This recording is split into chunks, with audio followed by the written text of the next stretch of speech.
자, 삼국지 위지가 그렇게 많이 남진 않았습니다. 이제 끝이 좀 보입니다. 그래도 많이 남았구나. 자, 이번에는 서호 이왕전입니다. 위지의 서호 이왕전. 서막, 호질, 그 다음에 이왕이라는 건 왕씨 두 명을 의미하는 건데, 왕창, 왕기, 요렇게 네 사람입니다. 서막, 호질, 왕창, 왕기. 그래서 서호 이왕전입니다. 자, 먼저 서막입니다. 서막. 서막은 자가 경산이고 연국 계현 사람이다. 연국 계현이라는 곳이 계라는 곳이요. 그 우리가 아는 지금 북경 근처라고 생각하면 돼요. 여기 계현. 연나라의 계현 사람이다. 옛날 연나라의 수도가 계였나? 하삭을 평정한 조조가, 하삭이라는 것은요, 여기가 황하고요. 황하가 쭉 올라가는 거거든요. 그냥 내려오는 거죠. 여기 황하고 이제 여기가 삭방인데 요 지역은 아마 하삭이라 그러지 않을까? 잘 모르겠네. 아무튼 하삭을 평정한 조조가 그를 불러 승상군모 연으로 삼고 시험 삼아 봉고의 영을 대행하도록 하고, 봉고는 뭔지 모르겠네. 아마 그 옛날 그 왕들한테 제사 지내는 거 뭐 그런 거 아닐까? 밭들 봉자에다가 노풀고자니까 잘 모르겠네요. 조정으로 들여보내 동조 의령사로 삼았다. 위나라가 처음 세워지자 상서랑이 되었다. 당시 금주령이 행해졌으나 서막은 사사로이 술을 마시며 결국 흠뻑 취한 데까지 이르렀다. 교사 조달이 그의 직무에 관해 묻자 서막이 이렇게 대답했다. 성인에 들어맞습니다. 조달이 이 말을 조조에게 아뢰자 조조는 매우 빡쳤다. 요동의 장군 선후보가 진언했다. 평소 술에 취한 사람 중 청주를 마신 자를 성인이라고 이르고, 청주라는 거는 우리가 얘기하는 뭐 정종 같은 걸 얘기하는 거죠. 청주, 맑은 술, 백화수복 이런 거. 탁주를 마신 자를 현인이라고 이릅니다. 서막은 두터의 성품을 수양한 자로서 이번엔 우연히 취해한 말일 뿐입니다. 뭐 청주를 마셔서 자기를 성인이라 그랬나 보죠. 자, 덕분에 서막은 형벌을 면했다. 나중에 농서태수를 겸했고 남한태수로 전임했다. 서쪽으로 왔네. 농서라는 곳은요, 농서가 이제 요 지역을 농서라 그러고요.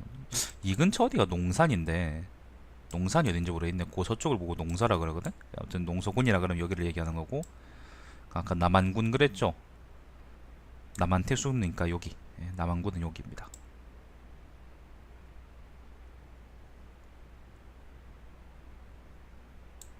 잠깐만요.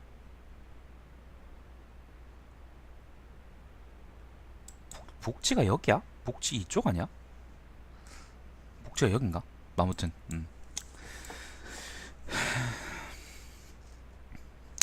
조비가 제위에 오르자 초국의 상을 거쳐 평양과 안평의 태수와 영천 전농 중랑장을 역임했다. 안평은 어딘지 모르겠다. 평양은 우리가 얘기하는 평양이라는 거는 여기를 우리가 평양이라고 얘기하고, 안평이라 그러면 여기를 아마 안평이라 그러고 싶은데, 여기서 얘기하는 안평이 이건가? 그건간 잘 모르겠네요. 아무튼 안평에 그걸 하고, 뭐 영천의 전농 중랑장을 역임했다고 합니다. 제임하는 곳마다 칭송을 남겼으므로 관내 후에 저기가 내려졌다. 조비가 허창을 순시할 때 서막에게 물었다. 다시 성인에 들어봤는가? 옛날에 술 먹은 거 보고 얘기한 거죠. 서막이 대답했다. 옛날에 초나라 공자 자반은 고기양에서 죽었고, 노나라 대부 어숙은 술을 마시다 벌을 받았습니다. 신의 기호는 이 두 사람과 같아 스스로를 징계할 수 없으니 여전히 성인에 들어맞는다고 할 수 있습니다. 그러나 오랫동안 큰 병에 걸린 사람은 추한 모습이 전해지는데 신은 술에 취함으로써 알려지게 되었습니다. 조비는 크게 웃고 주위를 둘러보며 말했다. 서막의 명성은 헛되이 세워진 것이 아니다. 다시 무군대장군의 군사로 옮겼다. 조에는 양주 지방이 멀리 떨어져 있어 남쪽으로는 총나라와 연접되어 있다고 생각을 하고, 서막을 양주자사와 사지절 영호강교위로 임명했다. 호강교위라는 거에서 강은 여기 살던 이제 용민족인 강족을 얘기하는 강이고요. 양주라는 곳이 여기를 우리가 양주라 그래요. 장안 근처를 우리가 옹주라 그러고요. 요 서쪽에 있는 요 땅을 양주라 그러거든요. 삼국지 식사하다 보면은 서막이 서량태수로 있는 경우가 있는데 아마 그게 여기서 그 이곳 때문에 이제 그런가 봅니다. 그렇게 해놨나 봅니다. 자, 부임할 때 마침 제갈량이 기산을 공격해왔고 농우의 세군이 모반했다. 요거 첫 번째 묵벌이구나. 자, 기산이 여기입니다. 예, 제갈량이 이제 한중에서 기산을 공격해왔고 천수 밑에 있는 기산을 공격해왔고 천수군, 그 다음 남한군, 그 다음에 안정군이 그때 당시에 위나라에 모반을 해서 촉에 붙었었습니다. 자, 서막은 즉시 참군과 금성태수 등을 보내 남한의 적을 공격해 무찔렀다. 금성에서 병력을 이끌어서, 왜냐하면 서막이 양주에 쌓였으니까 남한의 반란을 진압했다고 합니다. 자, 황하의 서쪽은 비가 적어 항상 식량이 부족함으로 고통받았다. 황하 서쪽이라 그러면 여기를 얘기하는가? 여기서는 서막이 북쪽의 무위와 주천 일대 염지를 개척해, 염지라는 건 소금밭이요. 주천이 여기고요. 그 다음에 무위가 여기입니다. 개척해 적의 곡식과 바꾸고 또 논을 넓게 개간하고 빈궁한 평민을 모집해 씨를 뿌리니 집집마다 양식이 풍족하고 창고는 넘쳐 흘렀다. 모든 주의 경계에 있는 군용 경비의 잉여 부분을 뽑아 황금과 비단, 개말 등을 사서 중원의 비용을 댔다. 그는 민간에서 사사로이 무기를 만드는 것을 점점 걷어들여 관부의 무기고에 보관했다. 그런 연후에 인이로서 백성을 이끌고 학교를 세우고 성인의 교훈을 설명하며 성대한 장례를 금하고 예법에 어긋난 제사를 폐지하고 선량한 현인을 나가게 하고 흉악무도한 사람을 쫓아내고 풍속과 교화를 크게 행하자 모든 백성이 마음을 의탁했다. 서역과 교류를 회복해서 멀리 있는 오랑캐들이 조공을 바치려 왔으니 모두 서막의 공이었다. 반란한 강족인 가오를 토벌하는데 공을 세웠으므로 도정후에 봉해지고 시급 300호와 건위 장군이 더해졌다. 서막은 강족 호족과 일을 했으며 그들의 작은 과실을 문책하지 않았고 만일 큰 죄를 범하면 그들의 부락 우두머리에게 알려서 그들로 하여금 죄행을 알게 하며 마땅히 사형에 처해지는 자는 참수되었고 수급을 각지의 민중들에게 보여주니 이로써 강족과 호족은 모두 서막을 믿고 복종하고 그의 위엄을 두려워했다. 조정에서 내린 상을 모두 장수들에게 나누어 주었으나 집으로 가지고 돌아가는 자가 없었다. 그의 처자식은 의복과 음식이 충분하지 못했고 천자가 이 소식을 듣고 그를 가상히 여겨 때때로 그의 집에 물품을 보내주었다. 서막이 불법을 저지른 사람들을 탄압하고 물리치자 주의 경계는 소란이 가라앉고 평화로워졌다. 자, 정시원년입니다. 서막은 조정으로 돌아가 대산홍이 되었다. 후에 사례교회로 옮겼는데 모든 관료들이 그를 공경하고 두려워했다. 공적인 일로 인해 관직을 떠났다. 나중에 광록대부가 되었으며 몇 년 후에 사공에 제수되자 서막이 탄식하며 말했다. 삼공은 도리를 논하는 관원이며 사공이 이제 삼공의 자리죠. 이곳에 적합한 사람이 없으면 자리를 비워놔야 하는데 어떻게 늙고 병든 사람이 이곳에 기생하겠는가. 마침내 고사하고 임명을 받지 않았다. 자, 가평원년입니다. 나이 78에 엄청 오래 살았네요. 대부의 신분으로 집에서 세상을 떠났으니 삼공의 장례를 행하고 시호를 목후라고 했다. 아들 서무가 자기를 계승했다. 가평 6년입니다. 조정에서는 맑고 절이 있는 선비를 추모하며 조서를 내렸다. 무릇 현인을 존경하고 덕행을 드러내는 것은 현명한 군주가 중시하는 바이고 좋은 인재를 골라 가르치는 것은 중리가 찬미한 바이다. 중리라는 것은 공자를 얘기하는 거죠. 공자의 이름이 중리죠. 그러므로 자가 중리였나? 구가 이름이고 아마 중리가 자일 거예요. 자, 그러므로 사공선막 서막, 사공서막, 정동장군 호질, 위위전예는 모두 전대에서 직책을 수행하였으며 줄곧 4대의 제왕을 섬겼고, 4대라는 게 4명의 제왕이라는 건데 누구를 얘기하는 건지 모르겠네. 조조, 그 다음에 조비, 조예, 조방 이렇게 4명인가? 자, 밖으로는 나가서는 군대의 병마를 통솔하고 조정으로 들어와서는 모든 정무를 보좌하고 공이 되어 공직에 있을 때는 충성스럽고 청렴하고 나라를 근심하고 사역을 잊어 산업을 경영하지 아니하였고 제 몸이 죽은 연후에는 집에 남은 재산이 없었으니 집은 이 점을 매우 가상히 여기는 바입니다. 서막 등의 집에 곡식 2,000섬, 돈 30만 전을 하사해 천하에 널리 알리도록 하십시오. 서막과 같은 군의 한관이라는 거는 뭘 의미하는 건지 모르겠네요. 사람 이름이네요. 한관은 나는 무슨 직책 이름인 줄 알았더니 자가 만유이며 다른 사람의 재능과 능력을 식별하는 재능이 있어 서막과 이름을 나란히 했는데 솔레와 노육보다 명성이 높았다. 한관은 예주자사가 되었을 때 다스린 공적이 매우 많았고 광직이 있을 때 죽었다. 노흠이 글을 써서 서막을 칭찬하며 말했다. 서막은 뜻은 숭고하고 행위가 고결하며 여러 방면에 재주가 많고 기계는 용감하다. 그가 이러한 풍덕을 시행했을 때 숭고하나 마음이 좁지 않았으며 고결하나 외롭지 않았으며 박학하나 약속을 지켰으며 용맹하나 관용을 베풀었으니 성인이 천명을 어렵게 여긴 일을 서공만은 쉽게 한 것이다. 어떤 사람이 노음에게 물었다. 소공은 무제의 시대에는 다른 사람이 그가 통달했다고 하고 스스로 양주에 있을 때와 수도로 돌아왔을 때는 다른 사람이 또 간계하다고 생각했는데 이것은 무엇 때문입니까? 무제라는 건 조조겠죠. 자, 노음이 대답했다. 옛날에 모효선과 최계규 등이 정치를 관장할 때 청렴하고 검소한 인물을 귀하게 여겨 당시에는 모두 수레와 의복을 바꾸어서 고상한 명성을 추구했으나 서공만은 그의 일관된 풍물을 바꾸지 않았기 때문에 다른 사람들이 그가 통달했다고 여긴 것입니다. 최계규가 누구죠? 최염인가? 한번 찾아볼까요? 모효선은 아마 모계일 것 같고 최계규는 최염일 것 같은데 최염이네, 그죠? 최염이고 모효선은 모계네요, 그죠? 조조 때 이야기인 것 같네. 근래에는 천하의 사치한 풍조가 횡행하여 서로 모방하고 영향을 끼치고 있으나 서공만은 본래부터 스스로 그러함을 숭상합니다. 그러므로 이전의 통달이 오늘날의 관계가 된 것입니다. 이는 세상 사람들은 변화무쌍이지만 서공은 자신의 일관된 규범이 있었던 것이기 때문입니다. 라고 했습니다. 여기까지입니다. 모계하고 최염 시대에 이제 관리들이 청렴함을 내세워서 일부러 막 그걸 하고 뭐 일부러 이제 청렴해 보이려고 이 짓거리 하고 저 짓거리 하고 그랬다는 얘기는 아마 다른 열전에도 나왔던 것 같은데 어느 열전인지는 기억이 잘 안 나요. 앞에 그런 얘기가 있었죠. 자, 아무튼 서막이 그랬습니다. 연희에서는 지남차 관련한 이야기로 서막이 나왔던 것 같은데 발명가로서 나왔던 것 같은데 잘 기억이 안 나네. 연희에도 그렇게 나왔던가. 연희에는 서막이 그렇게 비중이 있지 않거든요. 한번 찾아볼까? 잠깐만.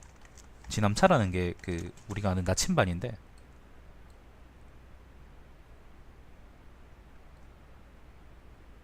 서막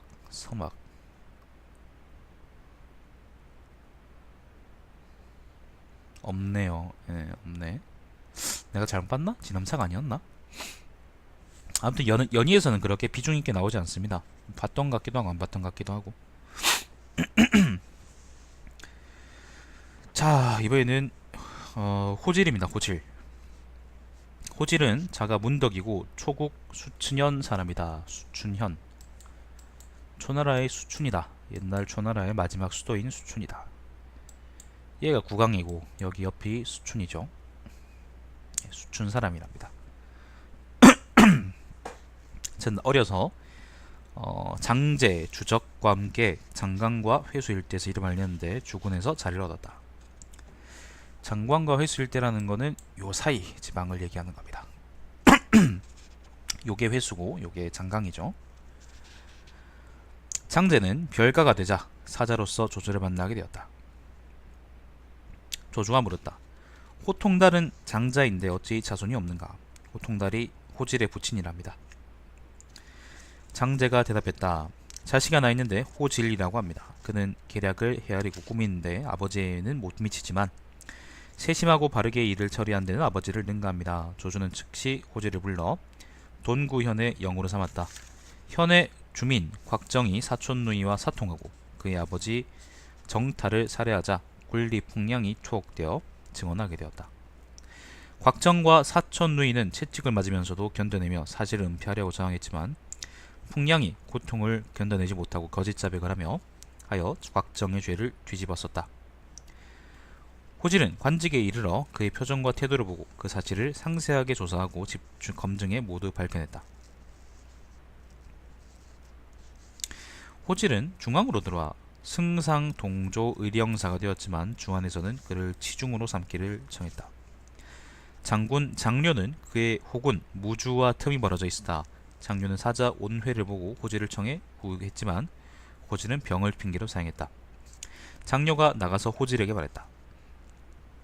나는 그대에게 마음을 의탁하려 하는데 그대는 어찌 이토록 무고한 것입니까? 호질이 대답했다.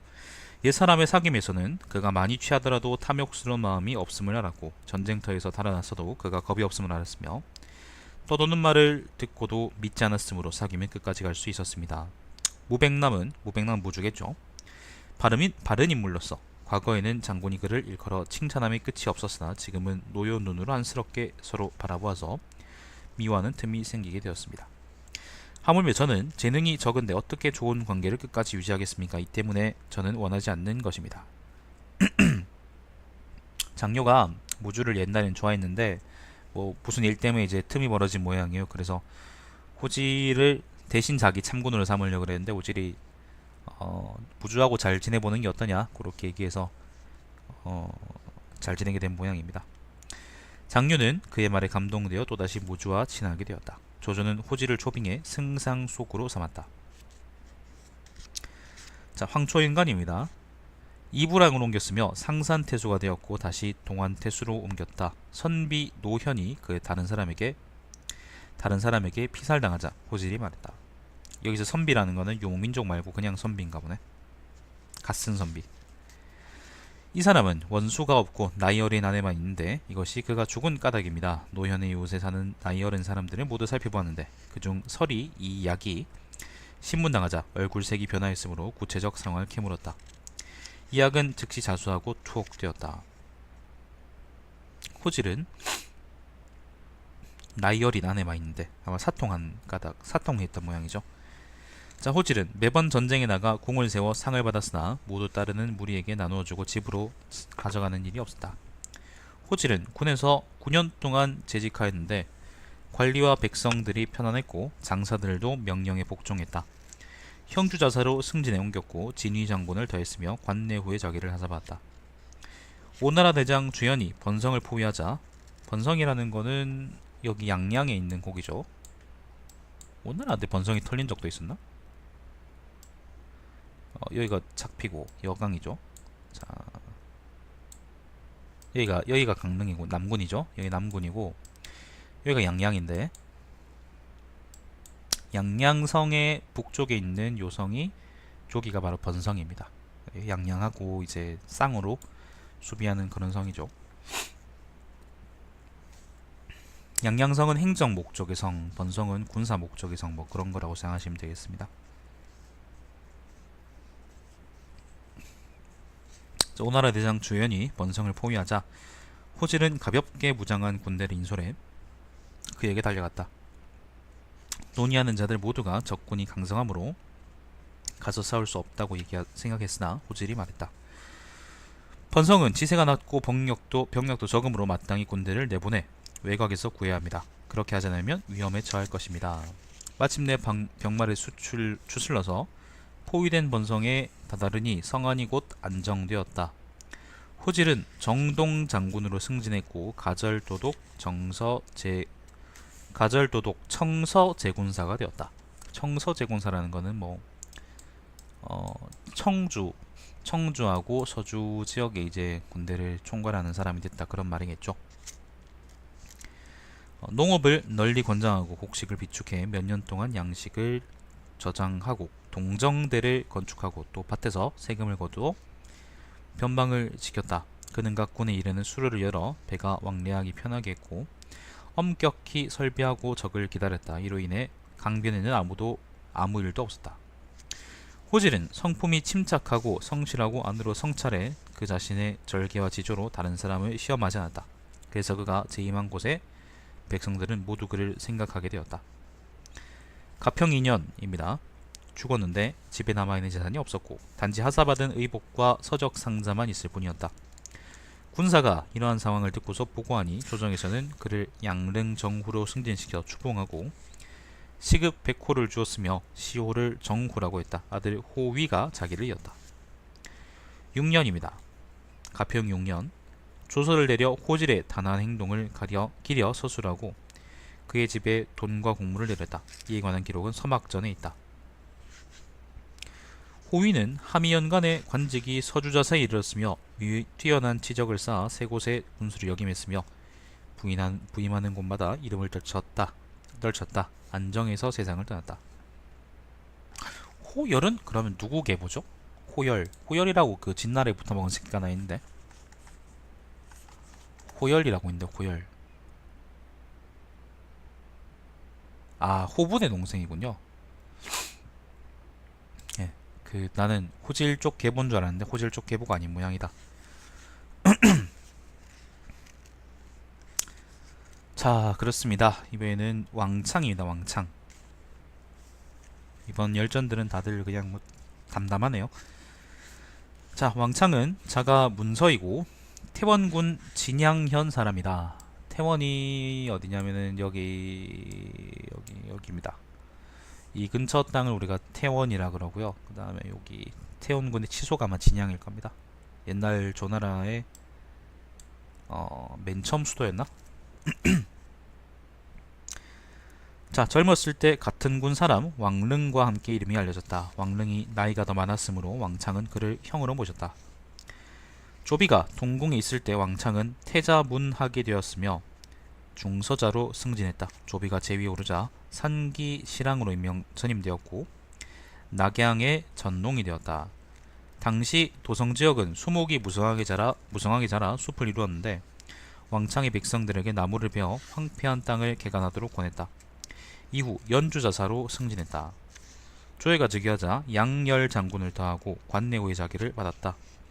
왕창은 비록 지방에서 관직을 맡고 있었지만 조정의 뜻을 두고 있었다. 그는 위나라가 진나라와 황나라의 병폐를 계승해 법률 제도가 가혹하고 조잡한데 만일 국가의 법전을 대대적으로 고쳐 선왕의 유풍을 기준으로 삼지 않는다면 정치교화의 부흥을 희망해도 얻을 수 없을 것이라 생각했다. 그래서 칠원을 지었는데 그것은 대략 고대의 제도에 의지하고 당시 정무와 부합되는 것을 20여 편으로 만든 것이다.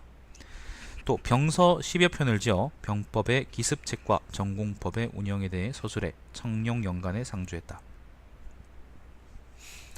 왕창은 형의 아들과 자신의 아들에게 이름과 자를 지어 주었는데 모두 겸허와 성실함에 의지해 그 자신의 뜻을 나타냈다. 때문에 형의 아들의 이름은 무기고 자는 처정이며 또 한 명 이름은 심이고 자는 처도이고 그의 아들은 이름이 혼이고 자가 현충이며 또 한 명 이름은 심이고 자는 도충이다.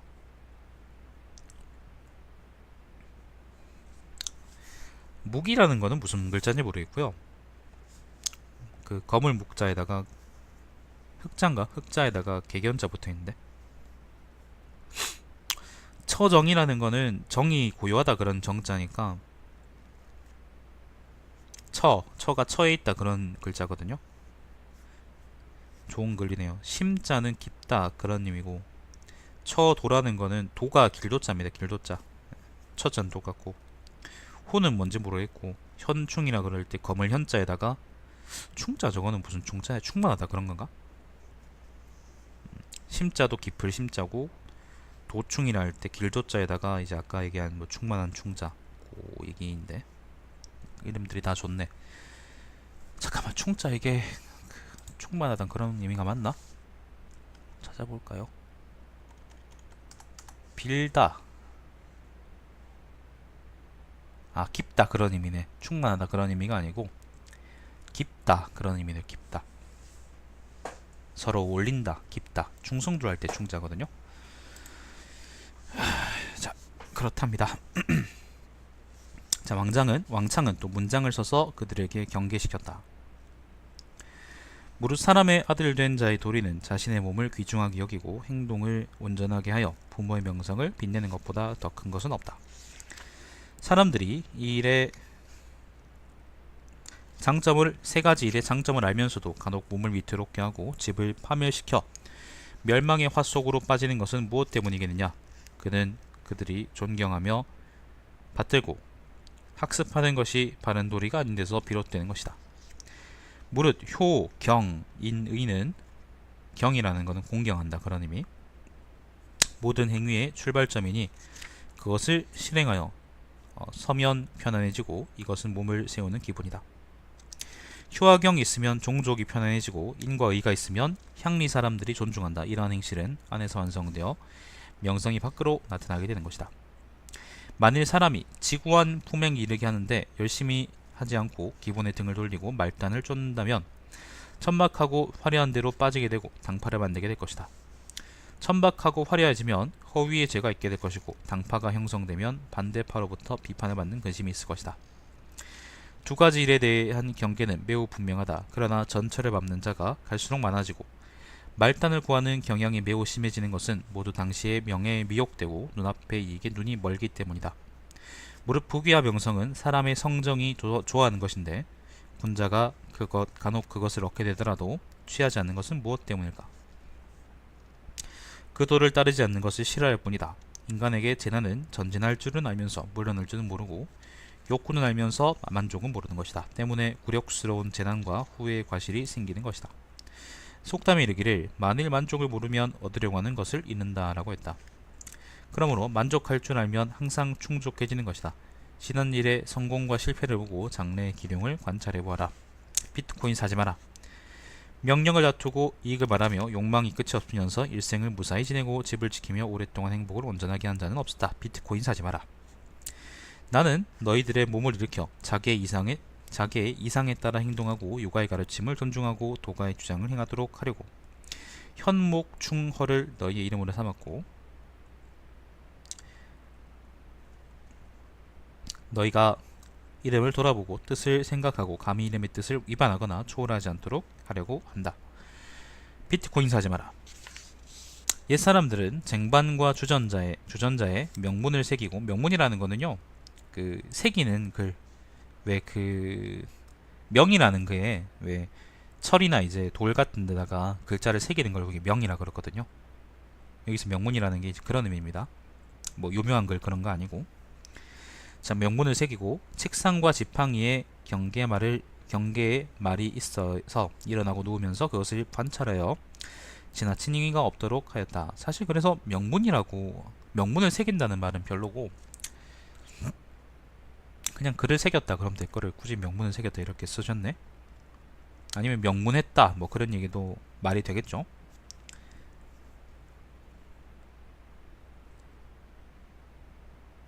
하물며 자기 이름에 있는데 경계하지 않을 수 있겠느냐. 무릇 사물은 빨리 완성되면 빨리 망가지고 늦게 완성되면 결말이 좋다. 아침에 꽃을 피우는 풀은 저녁이 되면 떨어지고 소나무와 잣나무의 무성함은 엄동설안에도 시들지 않는다. 때문에 학식 있는 군자는 빨리 완성되는 것을 싫어하고 벌당의 어린아이들 경계로 삼고 있다. 범계가 진나라 손님을 접대하면서 먼저 대답한 것에 비해 아버지 법무자가 지팡이로 때려서 그의 관을 부러지게 했다면 이것은 그가 다른 사람을 가로막는 것을 싫어한 때문이다. 대체로 장점이 있으면서 스스로 과시하지 않는 자가 드물고 능력이 있으면서 스스로 자랑하지 않는 자가 적다. 과시하면 다른 사람을 가리고 자랑하면 다른 사람을 업신여긴다. 다른 사람을 가리는 자는 다른 사람들 또한 그를 가리고 다른 사람들을 무시하는 자는 다른 사람들 또한 그를 무시한다. 비트코인 하지 마세요. 때문에 세 명의 극시라는 거는 춘추시대의 이제 진나라, 북쪽 진나라의 대부를 의미할 겁니다. 아마 그럴 겁니다. 옛날에 읽었던 것 같기도 하고. 자, 극시는 진나라에서 살해되었고 왕숙은 주나라에서 죄를 받았다. 이것은 스스로 우수하다고 과시하고 자만하여 다투기를 좋아한 허물이 아니겠는가. 비트코인 하지 마세요. 그러니 군자가 자신을 널리 알리지 않는 것은 다른 사람에게 겸양을 표시하는 것이 아니라 그것으로 다른 사람을 가리는 것을 싫어하는 것이다. 대체로 굽은 것을 펴진 것으로 간주하고 겸양을 얻는 것으로 간주하고 약한 것을 강한 것으로 간주하는 사람이 성공하지 못하는 경우는 드물다. 무릇 비난과 칭찬은 사랑과 증오의 근원이며 복과 화의 깃들이다. 때문에 성인은 비난과 칭찬에 매우 신중하다. 공자가 말하기를 내가 다른 사람에 대하여 누구를 비난하고 누구를 칭찬하겠는가, 만일 칭찬하는 자가 있다면 반드시 그를 살펴본 적이 있는 것이다 라고 했고, 또 자공이 사람을 비교하고 비평할 때 자공은 현명하구나, 나는 그럴 겨를이 없다 라고 했다. 자공은 현명하고가 아니라 보통 여기서 원문에서는 사는 현명하고다 그랬는데, 요거는 이제 자공의 이름이 단목사라서 그렇습니다. 단목씨의 이름이 사입니다. 그래서 사는 현명하구나 그렇게 얘기한 거예요. 자, 성인의 덕을 갖고도 역시 이와 같이 말하는데, 하물며 평범한 무리가 경솔하게 비난하고 칭찬을 하겠느냐, 칭찬하면 어떻게 되겠느냐. 비트코인 하지 마세요. 옛날 복파장군 마원이 형의 아들을 경계시키며, 마원이라는 사람은 후한대의 그 남쪽을, 정확히는 잘 모르겠는데 후한대의 이제 남쪽 지역을 평정했던 그 장군 이름입니다. 복파장군이라고 합니다. 마원, 유명한 사람입니다. 자, 형의 아들을 경계시키며 다른 사람의 결점을 들을 경우 부모의 이름을 듣는 것처럼 해야 한다. 귀로 들을 수 있지만 입으로 말해서는 안 된다라고 했다. 이런 경계는 지당한 말이다. 사람들이 때때로 자기를 비방할 경우에는 응당불러나 자신이 비방받을 만한 점이 있는지를 살펴야 한다. 만일 자기에게 비난할 만한 행위가 있다면 그 말은 옳은 것이고, 만일 자기에게 비난할 만한 행위가 없다면 그 말은 잘못된 것이다. 옳으면 그 사람을 원망하지 말고, 황당하면 자기 자신에게 해로울 것이 없는데 또 어찌 돌아가 보복하겠느냐. 또한 다른 사람이 자신을 비방했다는 것을 듣고 분노하는 자에게는 추악한 평가가 더해지며, 다른 사람들이 더욱 가혹하게 보복함으로 침묵하며 스스로 자신을 닦는 것만 못하다. 속담에서 말하기를 추위를 막는데 갓옷을 두껍게 하는 것만 못하고, 갓옷이라는 게 겉옷이요, 겉옷. 겉옷 비슷한 말이에요. 더 입는 옷, 추가로 더 입는 옷. 자, 비방을 그치는데 자신을 닦는 것만 못하다라고 했는데, 이 말은 사실이다. 만일 옳고 그름을 평가하는 인사, 흉악한 인물은 가까이 해도 오히려 안 되는데, 하물며 그를 대면해서 보복하는 데 있어서랴. 그 해독은 깊다. 허위로 가득 찬 사람의 말은 도덕의 근본을 두고 있지 않으며 행동과 말을 돌아보지 않는다. 비트코인 하지 마세요. 그들의 부박한 태도는 비교적 쉽게 식별할 수 있다. 그러나 세상 사람들은 그들에게 미혹되어 그들의 언행을 통해 그들을 검색할 줄 모른다. 근래에 제음의, 위풍, 사냥의 조위는 모두 사악하고 멸망하는 말로 세상 사람들을 미혹하고 간사함을 알고 젊은이들을 동요시켰다. 위풍하고 이제 조위 같은 사람들이 비트코인이라고 사람들 업에서 선동했다가 싹 다 진압당한 새끼들이죠. 자, 비록 그들이 도끼나 칼로 목을 베이는 형벌을 받아 세상 사람들에게 큰 경계를 밝히긴 했지만, 그들에게 나쁜 영향을 받는 자는 진실로 많다. 근신하지 않을 수 있겠느냐. 야, 이거 뭐 이렇게 길어. 이게 아들하고 조카들한테 남기는 말인데, 이게 열전의 대부분이네. 만일 살림 속에서 운전하며 사는 인사, 사는 인사라는 게 사람들 이름이에요. 자, 만일 살림 속에서 은둔하며 사는 사람들, 백이숙제 무리들이 수양산에서 좋은 마음으로 오랫동안 굶주리고 면산에서 편안히 불로 뛰어들었다는 신뢰는 탐욕스러운 마음을 가진 사람을 공경하고 풍속이 좋은 쪽으로 발전하도록 고무한다. 인사가 사람 이름이야? 아닌 것 같은데. 자, 그러나 그런 일은 성인도 할 수 없는 일이고 나 또한 원하지 않는다. 지금 너희의 조상은 대대로 관직이 있었는데 오직 인의를 명예를 삼아 행동했고 근신을 지켜 칭찬 얻었으며, 집에서는 부모에게 효도하고 형제간에 화목했으며 스승과 친구들에게서 배움이 있었다. 나는 당시 사람들과 일을 했는데 비록 출신은 달랐지만 모든 사람들에게서 각기 취할 바가 있었다. 영천의 곽백익은 곽가의 아들이랍니다. 곽혁인가? 자, 통다른 사람으로 고상한 것을 좋아하고 총명하고 지혜로웠다. 그의 사람됨은 도량의 넓음에 있어서는 부족하였고 다른 사람을 경멸하고 존경하는 것이 지나쳤다. 좋아하는 사람은 태산처럼 중시했고 좋아하지 않는 사람은 풀처럼 효시했다. 그를 이야기에 가까이 지내지만 나의 아들이 그와 같이 되기를 원하지 않는다. 북해 서위장은 서간이라는 사람이랍니다. 높은 명성을 추구하지 않고 구차게 얻는 것을 찾지 않으며 담담하게 자기의 본성을 지키면서 오직 도에만 힘쓴다. 그가 긍정하거나 부정하는 바가 있을 때는 고인의 언행에 기탁해 자신의 뜻을 나타내고 당시 사람들을 폄하하지 않는다. 나는 그를 존경하고 중요시하고 내 아들이 그렇게 본받기를 원한다. 동평의 유공가는 유정이라는 사람이랍니다. 이 사람 앞에 그 열전에 나왔던 적이 있죠. 병관 열전인가? 앞에 엄청 그 사람들 많이 모이는 열전이 있었었는데 내가 되게 지겨워했던, 관영하고 뭐 그 병원 이런 사람들 나왔던 열전에 아마 나왔던 것 같은데. 자, 아무튼 동평의 유공가는 배움이 넓고 재능이 뛰어나 성실하고 절도가 있으며 큰 뜻이 있다. 그러나 그의 성정과 행동은 균형을 이루지 못하며 얽매이고 꺼리는 것이 적으니 얻는 것과 잃는 것이 충분히 서로 보충할 수 없다. 나는 그를 아끼고 중시하지만 내 아들이 그를 우러르기를 원하지 않는다. 아간의 임소선은 임하라는 사람이랍니다. 순수하고 도를 따라 행동하며 안으로는 명민하고 밖으로는 관대하며 겸손함과 공경을 따르고 거처는 더러운 장소를 피하지 않고 평상시에는 겁먹은 듯 하지만 의를 보았을 때는 용감하고 조정에 나아가서는 자신의 몸을 잇는다. 나는 그를 친구로 생각하며 그를 칭찬하는데 내 아들이 그를 존경하기를 원한다. 만일 너희가 이상의 사람들을 이끌어내려고 생각하고 유사한 일을 한다면 한 실마리를 나타내는 데 충분할 것이다. 재산을 사용할 때에는 친척을 우선으로 생각하고 은혜를 펼 때에는 위급한 자를 구하는 데 노력하고 들어오고 나갈 때에는 노인을 위문하고 논의할 때에는 비난하지 않는 태도를 존중하고 관직에 나갈 때는 충성과 절개를 숭상하고 사람을 구할 때는 실질과 도의를 안중에 두고 세상에 처할 때는 교만과 음란함을 경계하며 빈찬할 때는 삼가며 슬퍼하지 말고 나가고 물러날 때에는 마땅함을 염두에 두고 일을 함께 할 때에는 9가지를 생각하도록 하라. 이와 같이 충분히 하면 내가 또 무엇을 걱정하겠느냐. 요까지가 아들하고 조카한테 남기는 말입니다. 뭐 이렇게 길게 쓰셨대. 자, 청룡 4년입니다.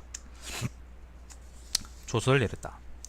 재주와 지혜가 있으며 문장이 뛰어나고 생각이 깊고 널리 도모하며 먼 곳의 일을 눈앞의 일처럼 예측하고 보지 않아도 관찰할 수 있고 모략은 헛되이 운영하는 일이 없고 계책은 헛되이 발휘하지 않으며 품행은 한결같이 단정하며 삼가고 행동 깨끗하고 안정되게 하고 노력하고 게으르지 않으며 나라를 위하는 일에 뜻을 품은 사람을 구하려고 한다. 이와 같은 사람이 있으면 나이에 한정하지 말고 귀천에 구속되지 말며 구경과 교의 이상의 자리에 있는 자는 각기 한 사람씩 추천하라. 태부 사마이는 왕창을 추천했다. 자, 정시연간입니다. 왕창은 전임에서 서주에 있게 되었고 무관정후로 봉해졌으며 정남장군과 가절도독 형예제군사로 승진했다. 주둔은 서주에 있는데 좀 이상한데, 주둔은 서주에 있었는데 가절도독 형예제군사라는 거는 형주와 예주의 군사를 총괄했다는 얘긴데 모르겠네요. 뭐 그렇게 됐겠지. 자, 왕창은 나라에는 변하지 않는 백성이 있지만 전쟁에는 변하지 않는 승리가 없으며 토지에는 변하지 않는 요충지가 있지만 수비에는 변하지 않는 형세가 없다고 생각했다.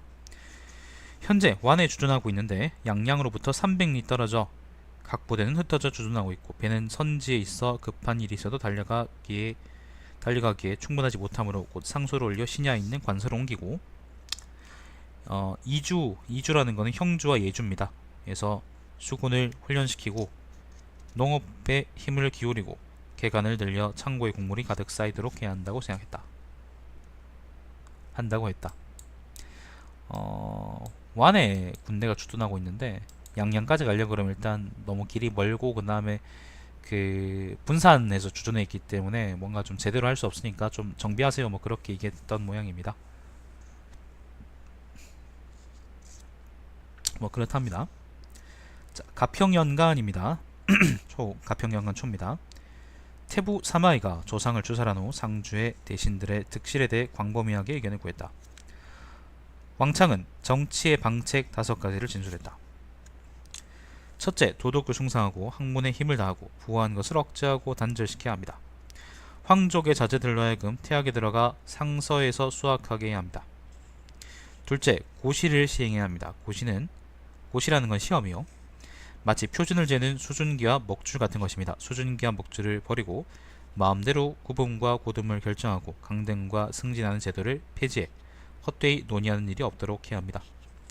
셋째, 관직이 있는 자는 그 직책에 오랫동안 있어야 하며 치적이 있으면 지위를 올리고 자귀를 주어야 합니다. 넷째, 관직을 줄여 하는 일 없이 녹을 먹는 일이 없도록 하고 염치의 마음을 일으켜 백성과 이익을 다투지 못하도록 해야 합니다.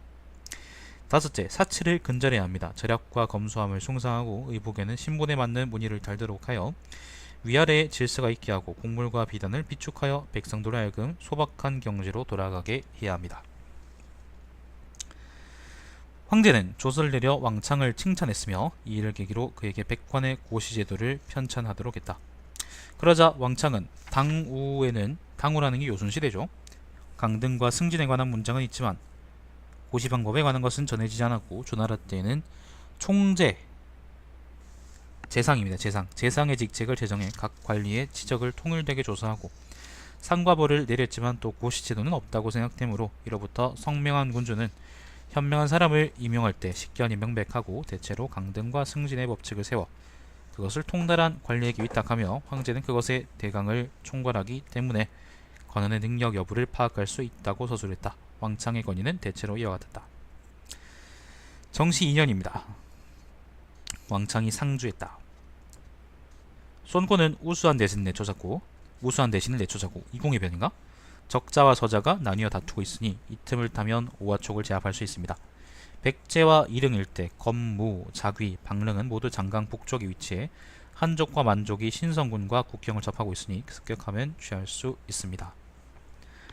요게 뭐냐면요, 일단 송권의 이제 오나라에 뭔가 변이 일어났던 모양이고 방릉이 역입니다. 방릉이 역이고요. 그 다음에 이릉 영안 요쪽이니까 백제라 그랬나? 백제가 이제 영안이거든요. 그리고 검무 요것도 이제 요 지역입니다. 자귀가 여기고 무가 여기네, 그죠? 요 지역을 아마 공격하면은 성과를 이룰 수 있지 않을까라고 아마 얘기한 모양입니다. 자, 그래서 신성이 여기 상용 근처로 우리가 신성이라고 합니다. 요 지역을 신성이라고 합니다.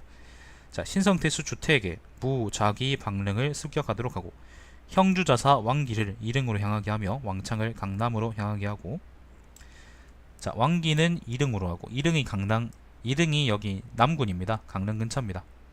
예, 이릉으로 가게 하고 왕창을 강남으로 향하게 하고 양쪽 강가에 대나무를 엮어 다리를 만들어 물을 건너 적을 공격했다. 적군이 남쪽 강가로 달아났으므로 7길로 나누어 함께 공격했다. 그때 왕창은 매복하던 궁수들에게 동시에 화살을 발사하도록 했다. 적군의 대장 시적이 밤에 도주해 강릉성으로 들어갔으나 추격해 수백 명의 머리를 베었다. 왕창은 적을 평지로 유인해 싸울 생각으로 먼저 5부대를 파견해 큰 길을 따라 돌아가도록 해 이것을 적군이 보고 기뻐하게 하고 갑옷 입힌 말과 참수당한 적군의 머리를 싣고 성주위를 노획한 말로 달려서 그들을 화나게 만들고 국병을도 기다렸다. 시적은 과연 위나라 군대를 추격하였다. 왕창은 그와 싸워 승리했다. 시적은 도주했다. 왕창은 그의 장수 종리무 허민을 죽이고 그들의 갑옷 참수한 머리, 군기, 북, 진귀한 보물, 무기 등을 얻고 병사들을 정돈해 돌아왔다. 왕기와 주태는 모두 공을 세웠다. 그래서 왕창은 정남대장군과 의동 3사로 승진했고 경릉 후에 봉해졌다. 관구검과 문음이 반란을 일으켰을 때, 요건 나중 이야기인데, 요때 여기면 어딥니까? 검중, 그 다음 무현 요 지역을 공격하고, 그리고 동시에 이제 남군을 공격했던 모양인데, 그때 공은 세웠는데 지금 왕창이 승진했잖아, 그죠? 그걸 보면은 공은 분명히 세웠는데 아마 요 지역을 점령하거나 그런 데는 아마 실패했던 모양입니다. 다시 돌아온 모양입니다. 자, 관구검과 문음이 반란 일으켰을 때, 요거는 회남이죠. 회남 지역에서 반란 일으켰을 때, 요 지역에서 반란 일으킨 겁니다. 병사를 인솔해 관구검과 문음에게 저항하는 공적이 있었으므로 두 아들을 정후와 관내후로 봉하고 지위를 표기장군으로 승진했다. 제갈탄이 반역했을 때 역시 또 여기 수춘입니다. 회남입니다. 왕창은 협석을 근거로 하여 강릉에 압박을 가했고 시적과 전희와 대치에 동쪽으로 가지 못하도록 했다. 요거는 무슨 말이냐면요, 제갈탄은 회남에서 반란을 일으켰는데 요때 오나라하고 연계해서 했거든요. 그래서 아마 뭐 강남에서는 곧장 병력을 보냈겠지만은 남군에 있던 병력도 빠져서 그거를 제갈탄 반란을 지원할 생각이었던 모양인데, 그때 왕창이 이제 협석이 여기입니다. 협석이란 곳에 주둔해가지고 오군이 이제 움직이지 못하도록 그 묶어놨다, 뭐 그런 얘기인 것 같습니다. 자, 제갈탄이 주살된 후 조서를 내려 말했다. 옛날 손비는 오나라를 조나라를 보좌하고 직접 대량으로 나갔다. 보좌한 게 아닌데? 아, 보좌한 거죠. 예, 구한 거니까. 요거는 이제 조나라를 구하기 위해서 대량으로 위나라 수도로 쳐들어간 걸 얘기하는 겁니다. 서쪽 병사가 용맹하게 돌지는 것 또한 동정의 세력을 만드는 것이다. 시급이 1000호가 늘어 이전 것과 합쳐 4700호가 되었으며 사공으로 승진하고 지절과 도덕은 예전과 같았다. 자, 감로 4년입니다. 세상을 떠났으며 시호를 목후라고 했다. 아들 왕혼이 후사를 이었고 함의연간의 월기교의가 되었다. 어우, 길어. 저한테 왕창은 유명한 게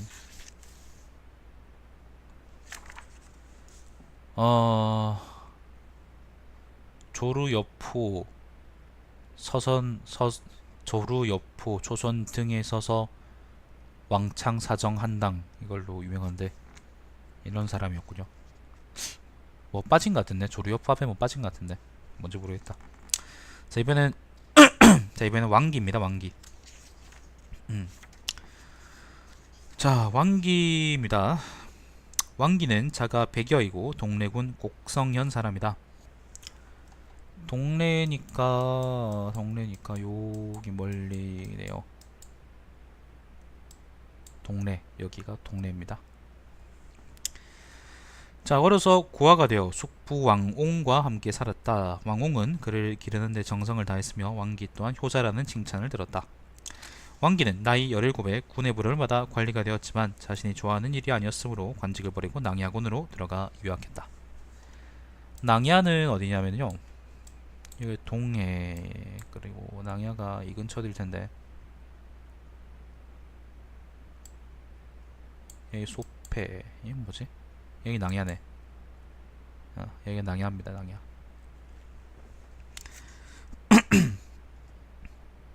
황초연간입니다. 효렴으로 천거되고 낭중에 임명되었다. 그때 청주가 막 평정되었는데 자사왕릉이 특별히 상주에 왕기를 별가로 임명할 것을 청했다.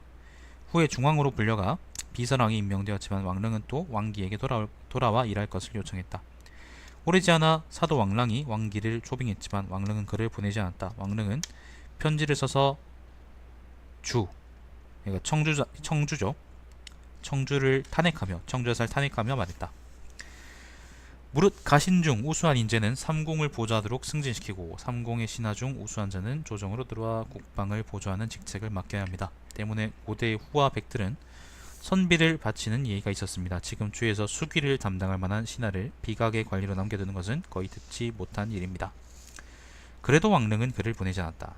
왕릉에 대한 칭찬의 목소리가 청주에 흘렀는데 사실은 왕기가 협력하고 보조한 결과였다. 대장군 사마이가 왕기를 초빙해 그가 도착하기도 전에 중서실항에 발탁했다. 결국 중하로 왔네요. 자, 조회가 성대한 궁전을 건축해 백성들이 피폐하게 되었을 때 왕기가 상주를 올렸다.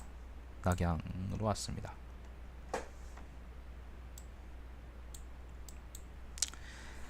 신이 듣기에는 고대 사람들은 백성을 물에 비유해 물은 배를 띄워놓을 수 있지만 동시에 배를 전복시킬 수도 있다라고 했습니다. 때문에 백성들의 위에 있는 자는 경계하고 두려워하지 않을 수 없습니다. 무릇 백성이 안락하면 안이한 기대를 품게 되고 고통스러우면 난을 일으킬 것을 생각하게 됩니다. 때문에 선대 군왕들은 절제되고 검소한 생활을 보내 재난이 발생하지 않도록 했습니다. 과거 안현은 동야자의 말 부리는 방법은 말의 힘이 다 있는데도 전진하기를 구함이 그치지 않는 것이므로 이 때문에 장차 실패할 것을 알았다고 했습니다.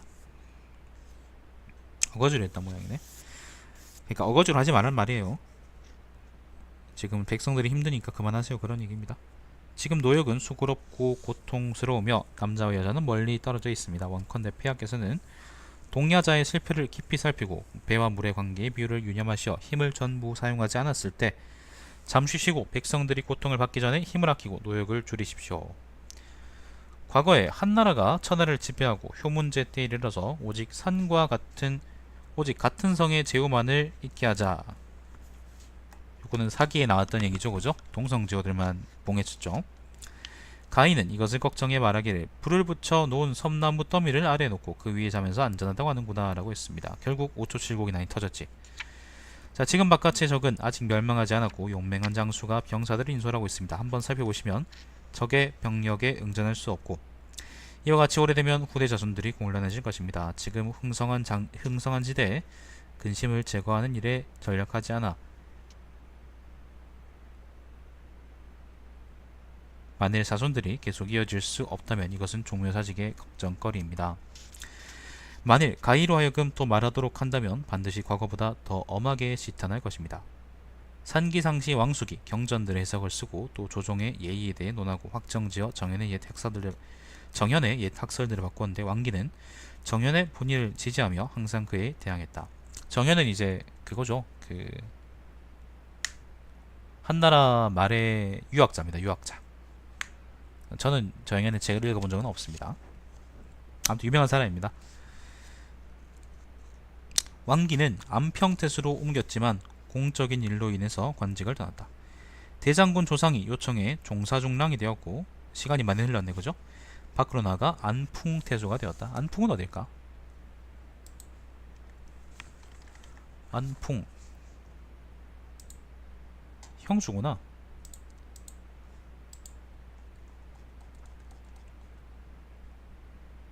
아, 여강 근처네요. 수춘 옆입니다. 안풍. 자, 그랬답니다. 안풍군은 오와 경계를 접하고 있었으나 그의 정치가 청결하고 엄격해 위엄과 은혜를 갖추고 있었고 양준에 자, 분명하게 방비책을 설치했으므로 적들은 감히 침범하지 못했다. 토구장군을 더했다. 일찍이 오나라가 대대적으로 병력을 징발해 건업에 집결하고 양주로 쳐들어가 공격하겠다고 했다. 자사 제갈타는 왕기에게 사태를 예측해 보도록 했다. 건업에서 이제 오도록 했다. 그러니까 쳐들어올 거라고 막 깽판 쳤다 그런 말이겠죠. 자, 왕기가 대답했다. 과거 손권은 합비에 2차례 갔고 강화에 1번 갔습니다. 그런 후에 전종이 여강으로 출격하고 주연이 양양을 침범했는데 주연의 양양 공격은 아까 앞에 나왔었죠, 그죠? 모두 공을 세우지 못하고 돌아왔습니다. 지금 육손 등은 이미 죽었고 손권은 연로한데 나라 안에서는 현명한 호사가 없고 조정에서는 계책을 세울 사람이 없습니다. 손권이 직접 출격하면 나라 안의 모순이 갑자기 폭발하게 될까? 두렵고 위험한 종기가 발작하게 될까? 근심스러울 것이며 장군을 파견하려고 해도 옛 장수들은 이미 죽고 새로운 장수들은 아직 신뢰하지 못합니다. 지금도 오나라를 그렇게 평가하는데 그때도 그렇게 평가했던 모양입니다. 그러므로 이번 일은 그의 지파가 되는 당을 보충해 안정시키고 돌아가 자신을 보호하려는 데 불과할 뿐입니다. 그러니까 무력행세해서 내부의 혼란을 수습하겠다 뭐 그런 말이라고 하는데 지금도 오나라를 그렇게 평가하거든요. 근데 그 당시에 위나라에서도 이렇게 평가했던 모양입니다. 신기하네요. 후에 손권은 결국 출병하지 못했다. 당시 조상이 권력을 장악하자 교화가 세미해졌으므로 왕기는 시효론을 지어 당시 상황을 엄하게 꾸짖었다. 그는 병으로 인해 고향으로 돌아갔다. 평민으로 있다가 기용되어 하남윤으로 임명되었지만 관직을 받기도 전에 조상이 처형되었다. 왕기는 일찍이 조상 휘하의 관리로 있었으므로 관례에 따라 면직되었다. 하남윤이라는 것은 낙양 근처의 관리입니다. 자, 그해 그 낙양 근처에 이제 일종의 뭐 경기도지사 그런 거라고 생각하시면 됩니다. 그해 왕기는 상서로 임명되었고 지방으로 나아가 형주자사가 되었으며 양열 장군을 더했고 정남 장군 왕창을 수행해 오나라를 공격했다. 아까 그 오나라를 공격한 이야기는 있었죠, 이미. 그죠? 왕기가 어딨노? 아, 여 어디고? 여기가 파구고 여기 무현이고 양양이죠, 여기가. 아까 이제 왕창이 이제 어디입니까? 남군하고 그 다음에 여기 영안에 이르는 요 지역을 이제 한번 공격했던 이야기는 왕창 열전에 있었죠, 그죠?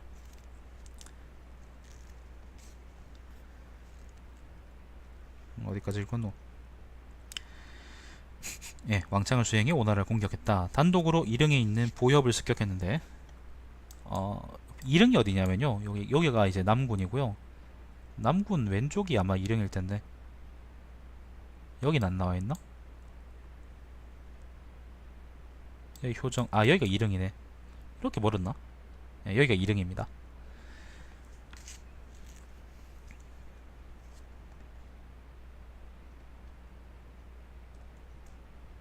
네, 단독으로 2릉이 있는 보엽을 습격했는데 보엽은 성문을 잡고 스스로 지켰다.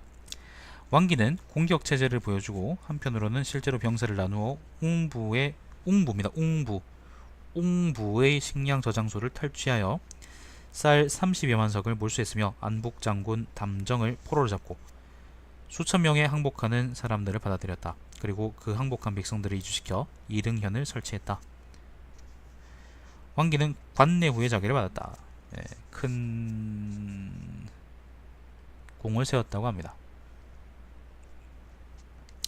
왕기는 또 상주하여 왕창에게 성을 쌓고 관소를 강화로 옮겨 하구에 가깝도록 하여 적군이 감히 가볍게 장강을 넘지 못하도록 하자고 건의했다.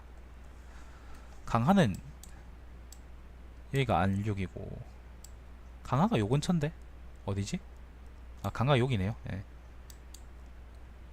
지금 정확히 이제 나라들의 경계를 내가 잘 모르겠네. 강하가 여기죠.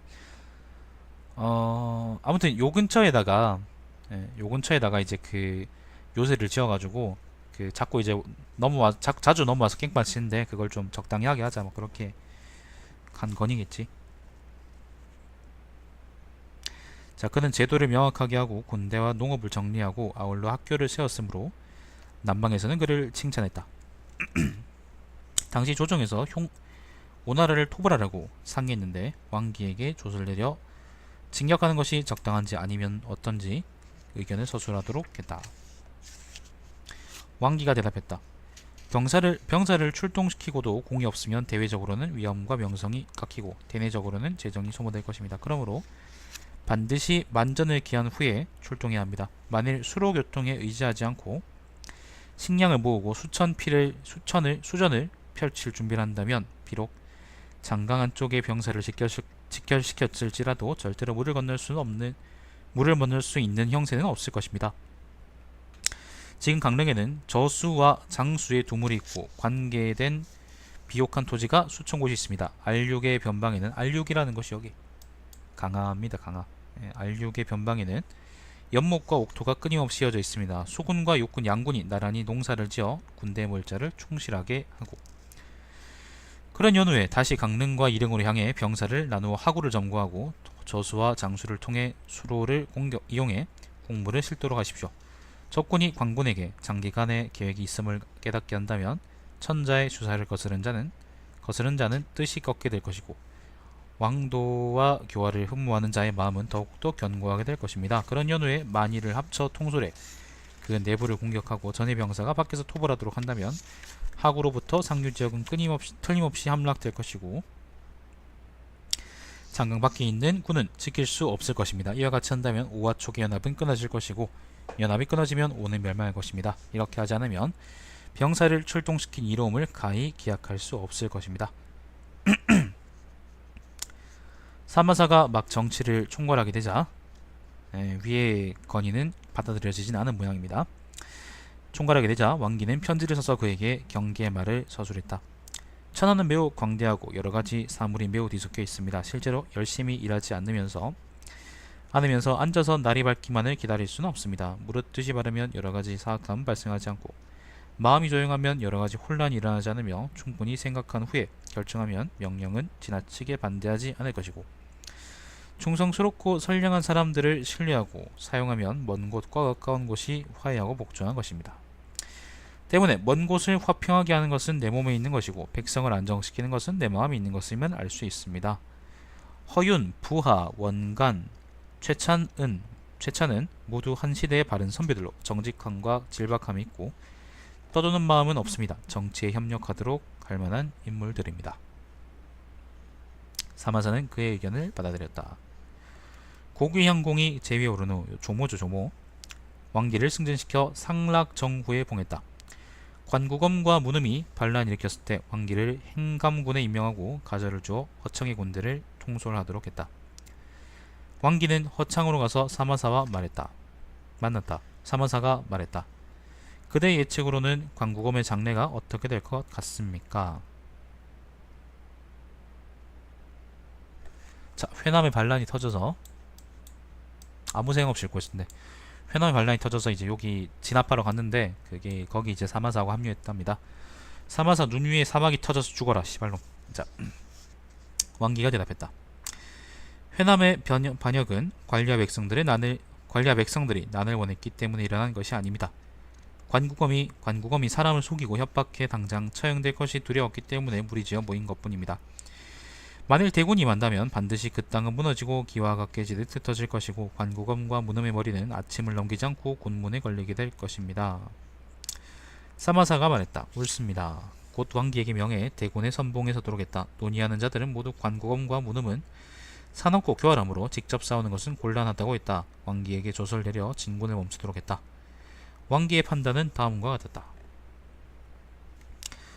관국엄 등이 전군을 이끌고 내지로 깊숙이 침입해 공격할 수 있는데도 오랜 기간 나아가지 못하는 것은 이미 그들의 간사함과 허위가 드러나 사람들의 마음속에 의심이 생겼기 때문입니다. 지금 대군의 위험과 무예를 과시해 백성들의 기대에 부합하지 않고 진군을 멈추고 높은 보루를 쌓아 마치 두려워 겁을 집어먹고 있는 것처럼 하는 것은 병사를 사용하는 형세가 아닙니다.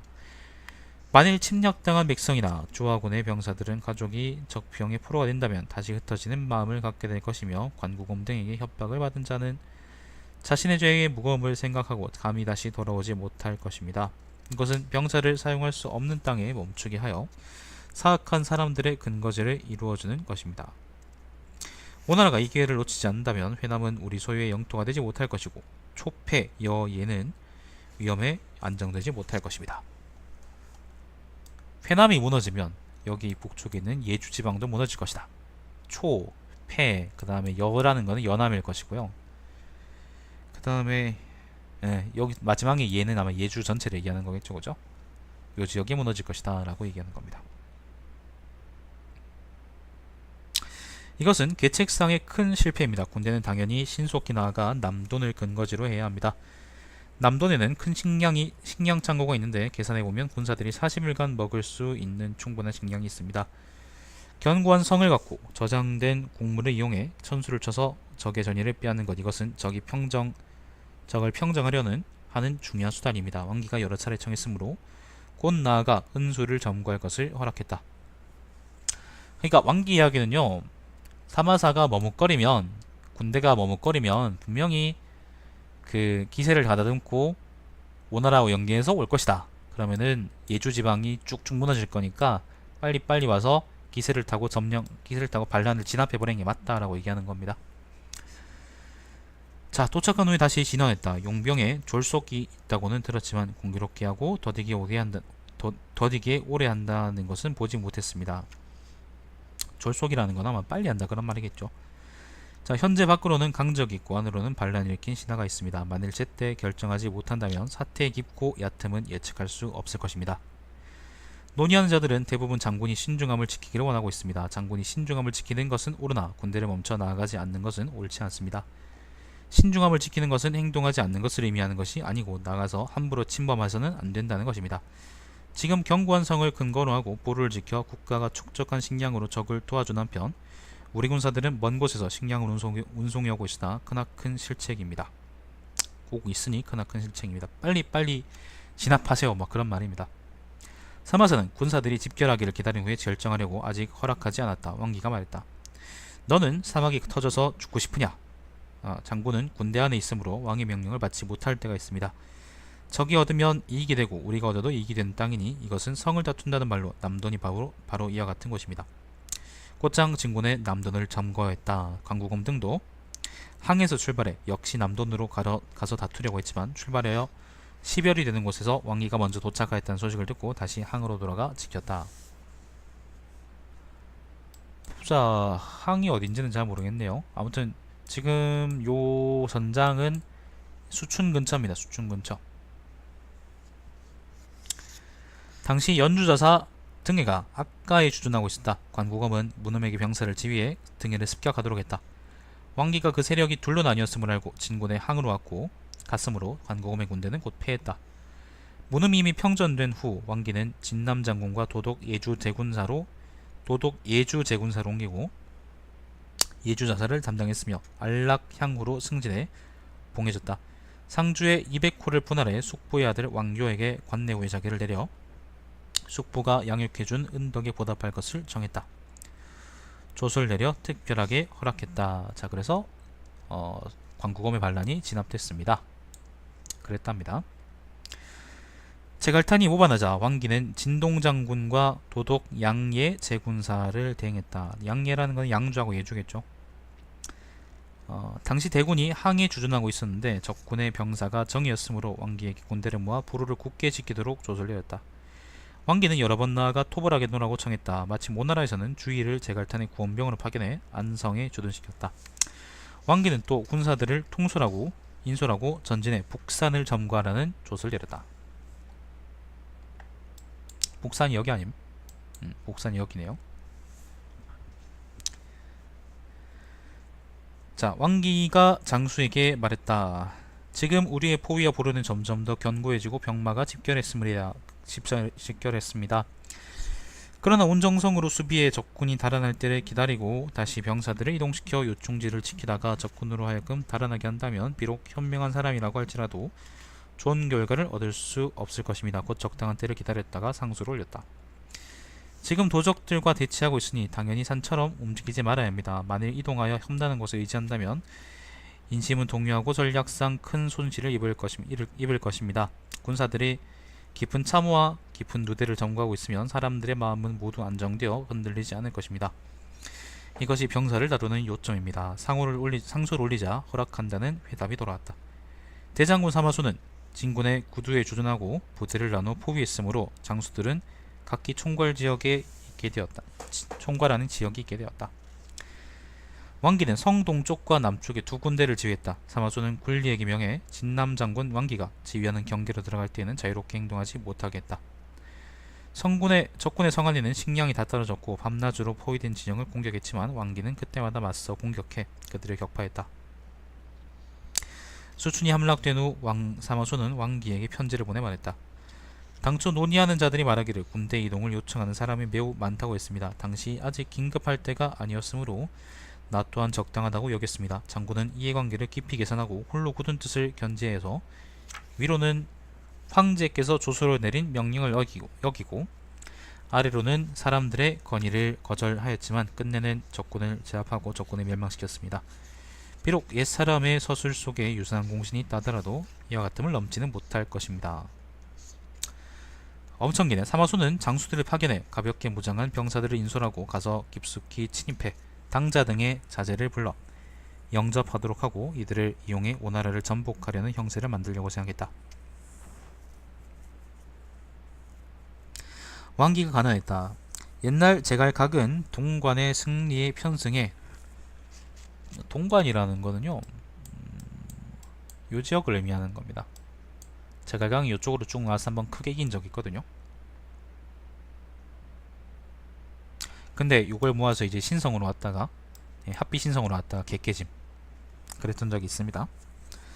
자, 옛날 제갈각은 동관의 승리에 편승해 장강이 남의 병사를 무조리 모아 수춘의 신성을 포위했는데 성은 함락시키지 못하고 병사들 대부분이 죽었습니다. 강요는 조수 근처에서 승리를 틈타 가볍게 무장한 병사를 인솔해 깊숙이 침입했지만 식량을 계속 지원받지 못했으므로 상규에서 좌절을 맛봐야 했습니다. 크게 승리를 한 후에는 위아래에서 모두 적을 경시합니다. 적을 경시하면 곤란한 상황에 따라 대해 깊이 생각하지 못하게 됩니다. 지금 적은 방금 밖에서 패했고 안에서도 근심을 떨치지 못하고 있습니다. 지금은 수비를 바르게 하고 옥사를 생각할 때입니다. 기세 타고 가지 말고 꼴값 떨지 말고 그냥 집안에서 잘 지켜라 그런 얘기입니다. 게다가 병사들은 1년이 넘게 출정했으므로 고향으로 돌아가고 싶어합니다. 지금 포로가 됐거나 죽은 적군의 수는 10만이고 오반한 죄인들도 여기에 잡아두고 있습니다. 그동안의 정보를 살펴봐도 이와 같이 자기 군대를 보존하고 승리를 얻었던 적은 없었습니다. 태조께서도 관도에서 연소를 이길 때도 스스로 얻은 것이 이미 많다고 생각하고 다시 적군을 추격해 달려가지 않고 위풍이 꺾일까 두려워했습니다. 비로소 사마소는 진군을 멈추었다. 회남이 평정되자 왕기는 정동장군과 도독 양주 제군사로 임명되고 승진의 동무후에 봉해졌다. 왕기는 상소를 올려 완곡하게 사용하고 보좌관들에게 봉을 돌렸다. 덕분에 부하 중 장사, 사마 등 7명이 모두 제호가 되었다. 그해 왕기의 모친이 세상을 떠났다. 조서를 내려 그 흉부를 비밀로 하고 왕기의 부친 왕표의 유해를 맞아 낙양에 합장했다. 왕표에게 북해태수를 추증했다. 감로사년입니다. 정남장군과 도독형주 제군사로 선임했다. 상도향공이 제위오르자, 요건 조환인가요?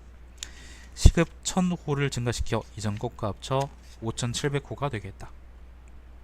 앞뒤로 아들 둘이 정후와 관내후로 봉해졌다. 경원 2년입니다. 양양태수가 오나라의 등유 등이 귀순하려 한다고 상소를 올렸다. 왕기는 조사를 받았지만 응당 이 기회에 장강이 남을 공격해야 한다고 했다. 양양태수가 오나라 등유 등이 귀순한다. 양양에서 이제 뭔가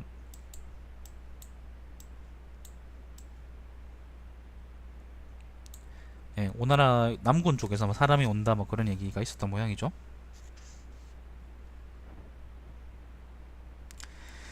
왕기는 그들이 귀순하려는 것이 거짓이라고 의문을 품고 역마를 달려 상황을 진술했다. 가평연간 이래 계속해서 대란이 일어났습니다. 지금은 사직을 안정시키고 백성들을 안정되게 하는데 급히 힘을 써야지 병력을 움직여 외부에서 이익을 구하는 것은 옳지 못합니다. 사모조가 말했다. 정사를 처리하는 사람 중에서는 뜻을 굽히고 순종하는 자가 많고 논리와 사실을 함께 확실히 파악하는 자는 드뭅니다. 나는 그대의 충심과 우애에 깊이 감동했으며 매번 규정과 가르침을 볼 때마다 그대가 확신하는 뜻에 따르겠습니다. 그 후 등유등은 결국 투항하지 않았다. 그 주방이 투항하려고 했던 적도 있죠. 조휴가 주방의 투항을 믿고 갔다가 개익해졌나? 아무튼 오나라에서 그 사람이 투항해 온다고 거짓말을 해서 그 위나라가 엿을 먹었던 적이 몇 번 있습니다. 이번에는 속지 않았네요. 자, 그의 왕기가 세상을 떠나 사공으로 추정되었으며 시호를 경후라고 했다. 아들 왕휘가 자기를 이었지만 일찍 죽었다. 함의연간에 5등작이 제정되었는데 왕기가 전대 공운이 빛났으므로 손자 왕익을 후로 바꿔 봉하고 동모의 남은 시급을 아들 중 하나에게 하사하고 관내후에 자기를 주었다. 진나라가 세워진 이후에 조서를 내렸다. 고사공 왕기는 죽은 사공 왕기는 덕행이 현저했으며 공운을 세웠고 또 몸을 닦아 청결하고 소박했으며 이익을 얻는 산업을 행하지 않았고 오랫동안 중요한 관직에 있었지만 집에 사사로이 족적하는 법이 없었다. 그러므로 그의 몸이 비록 세상을 떠났음에도 행위는 더욱 빛나니 세속을 격려할 인물이라 하기에 충분하다. 지금 노비 둘을 그의 집에 하사한다. 꼴랑 시발 노비 둘 주려고 이런 얘기를 한 거야?